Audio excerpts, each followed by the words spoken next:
Hey, everybody. After a brief hiatus, I am back with episode number 12 of the Fat Loss and Fitness Secrets Show. For those of you who don't know me, my name is Corey House.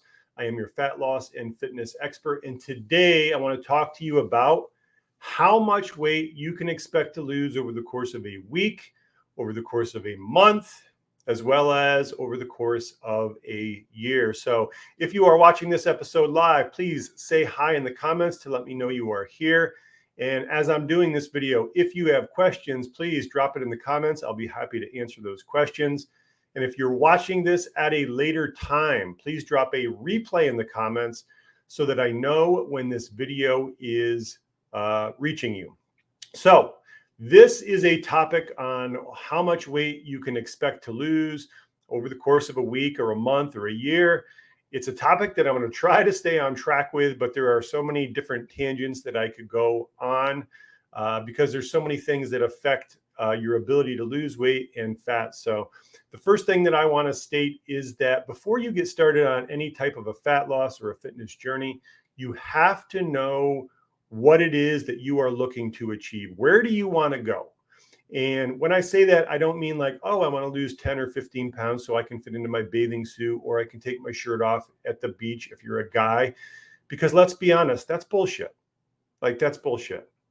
Even though it might be true that you do want to lose weight, or you might want to fit into a bathing suit or take your shirt off at the beach if you're a guy, that's not the real reason why you want to lose weight, or you want to shed fat, or you want to get in shape.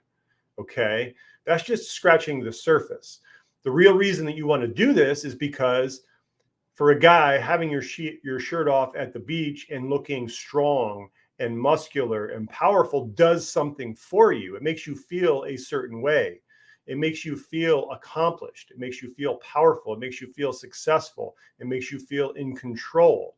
And if you're a female and you're able to put on a bathing suit at the beach, you're able to feel confident. You're able to feel desired. You're looking for some feelings. So it's not just because you want to look good in a bathing suit or have a certain size of clothes or take your shirt off at the beach if you're a guy, or look a certain way in your suit. It's because you want to feel a certain way. Those things make you feel a certain way. So you have to know, who is the person that you want to become? Like, what is their identity? Because it's not the same person that you are right now. The person that you are right now is living in a body that you're not happy with if you're looking to lose weight and get into better shape. You need to think about that person that you want to become. Who are they? What do they feel? How do they act? What do they eat? What do they wear? You really got to get that dialed in. And once you've got that dialed in, how much weight do I need to lose, or how much fat do I need to lose to get to that point? And then we need to line our goals up with, or we need to line our progress up and what we expect to lose on a weekly and monthly basis to get to that point. And this is important because if you have unrealistic expectations, when you eventually don't begin making that progress, and you're not losing 2 pounds a week, 3 pounds a week, and that date that you have set in your mind gets closer and closer, and you can see that you're not going to reach your goal, it's only going to lead to disappointment, frustration, and eventually you giving up once again on your desire to have what you really want. So, how much weight can you lose, and how much fat can you lose in a week? And I separate those two because they're not the same thing. Especially in the beginning, if you're somebody who is heavier, you have more weight to lose. Weight loss and fat loss are not the same thing in the beginning. And here's why. If you are somebody who is just getting started, you haven't been dieting for a long period of time, you haven't been trying to lose weight, you have more weight to lose, when you first get started in your first week or 2 weeks, maybe even 3 or 4 weeks, you are going to have accelerated results. Maybe you lose 3 pounds. 5 pounds in that first week. And then week 2 is going to get a little slower. Week 3 is going to get even slower. 4 is going to get slower. And eventually you're going to level off. Those first few weeks, no matter what anybody tries to tell you, it's not all fat loss. Okay. If you lose 5 pounds in a week, for that all to be fat, you would have to burn more than 17,000 extra calories on top of the calories you already need to function on a daily basis in order to lose that much fat. You're not doing that.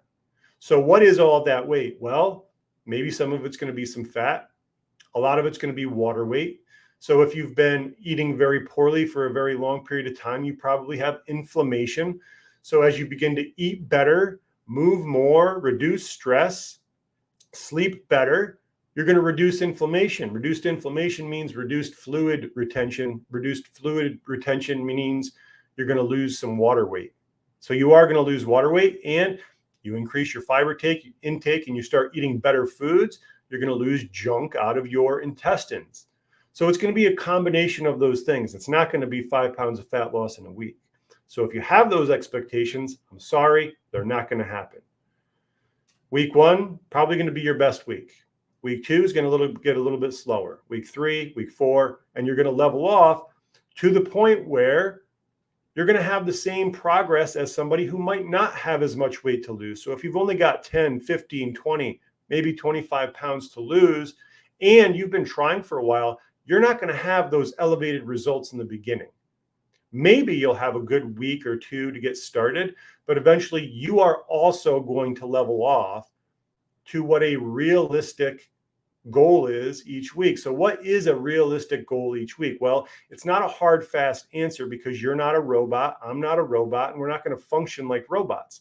There's going to be a lot of things that are going to affect your ability to lose weight.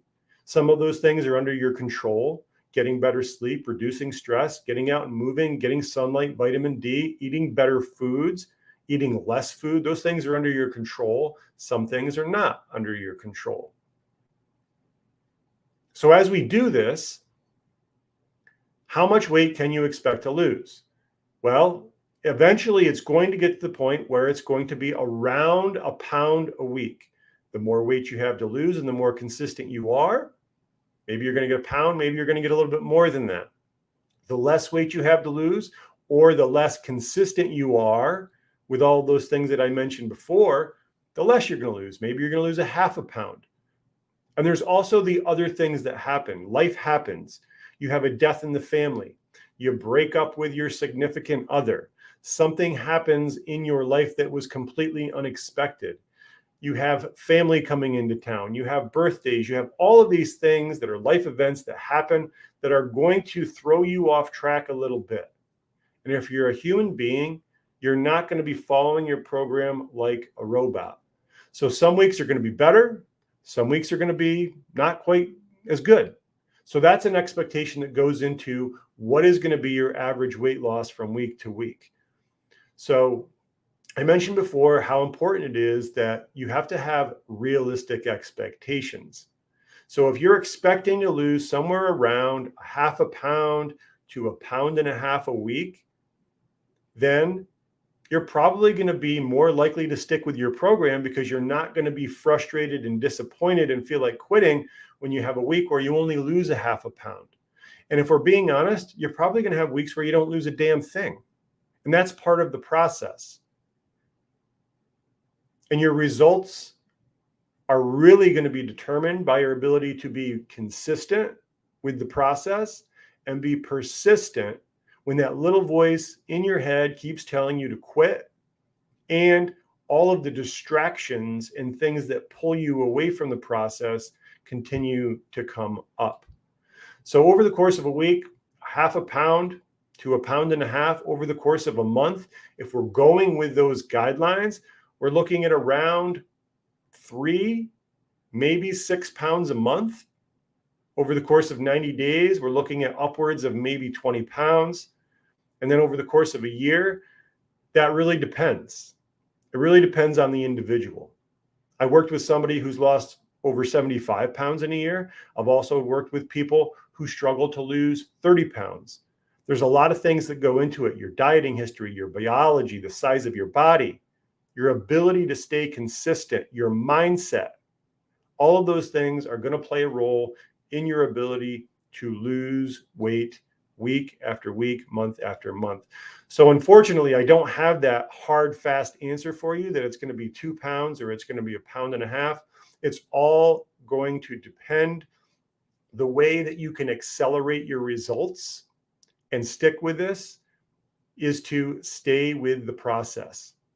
Focus on the little things that are going to move the needle. Focus on the little things that are going to get the scale moving in the right direction on a consistent basis. And those things are not complicated. Get more sleep. Move more. Eat better foods. Track your food. Get more sunlight. Have more sex. All of those things are very easy to do, and they will get you moving in the right direction on a more consistent basis. And the added benefit of all these things, you're going to feel better and you're going to be a happier individual. And when you are feeling better and you are a happier individual, you're much more likely to stick with the process. So hopefully you gained some value from this video and this training. If you did, please let me know in the comments. I look forward to seeing you again on episode number 13, which will be next Tuesday. I'm going to be doing these on Tuesdays and Thursdays only. So I'll see you next Tuesday for episode 13. And I thank you for watching and have a good day.